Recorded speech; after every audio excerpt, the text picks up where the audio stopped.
This video is going to be a quick review on how to calculate x-intercepts and y-intercepts.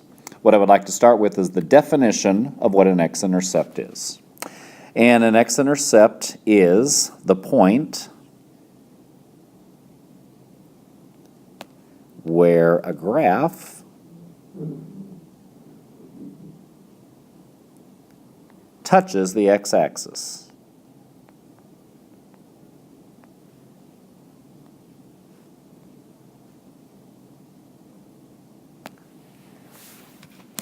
And I think once we get that definition, we can really determine pretty easily the second definition for a y-intercept. And we've already worked with the y-intercept quite a bit.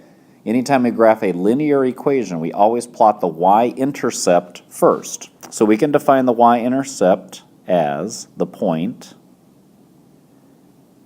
where a graph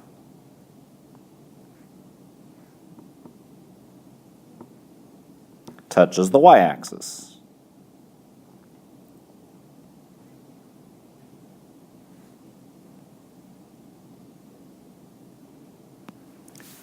Since we're going to deal with linear situations, we're going to have one x-intercept and one y-intercept.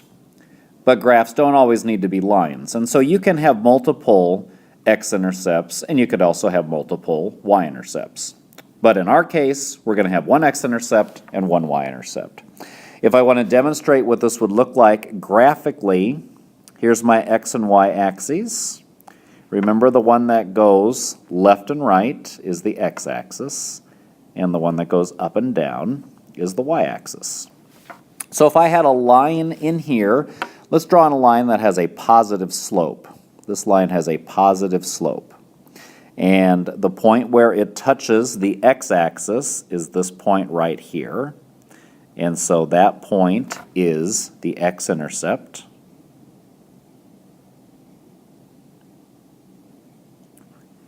And the point where it touches the y-axis, right here, that point is the y-intercept.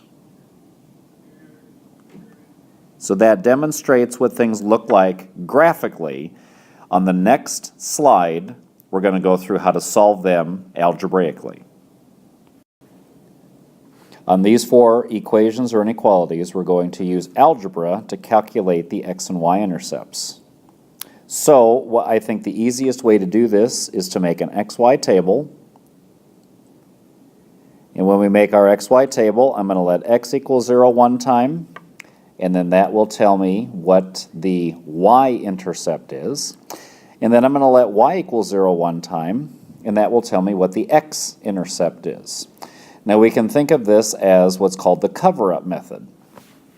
So what I'd like you to do is imagine that if I plug 0 in for x, 2 times 0, the 2x, would disappear. And I'd be left, so you could cover that up. And then I'd be left with 3y equals 18. And 3 times 6 gives me 18. If I plug in 0 for y, 3 times y is gone. That turns into a 0. So I'm left with 2 times x equals 18. And that means x has to be 9. So my intercepts are the coordinate point 0, 6 and the coordinate point 9, 0. Let's do the same thing on number 2. I'm going to make an XY table, and I'm going to let x equal 0 one time, and I'm going to let y equal 0 one time. If I let x equal 0, be careful, I'm going to be left with negative y equals 16. Then I have to solve that equation. So negative y equals 16 means that y has to be negative 16. Because a negative 1 times a negative 16 gives you a positive 16. And if I plug 0 in for y, the y term is gone, and I'm left with 4 times x equals 16. And that means x has to be 4.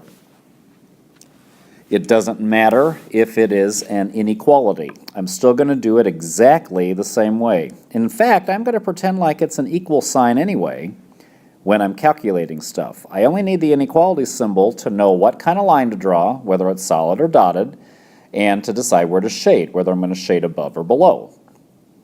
Let's plug in 0 for x. So the term negative 7x goes away, and I'm left with 2 times y equals negative 14. That means y would have to be negative 7. So 0, negative 7 is the y-intercept. If I plug in 0 for y, 2 times 0 is gone. I'm left with negative 7 times something gives me negative 14. And negative 7 times negative 2 gives you negative 14. And on the very last one, again, it doesn't matter that it has an inequality symbol. I'm going to still pretend like it's an equal sign. All I need the inequality symbol for is to decide what kind of line to draw and where to shade. In this case, I would have to draw on a dotted line because it doesn't have the equal to in there. And then I'd have to decide where to shade later. But let's plug in 0 for x. So I would be left with negative 3 times y equals 9. That means y would have to be negative 3. And if I plug in 0 for y, the negative 3y is gone, and I'm left with x and a 9. So that means x would have to be 9. So the intercepts would be the coordinates 0, negative 3, and the coordinate 9, 0.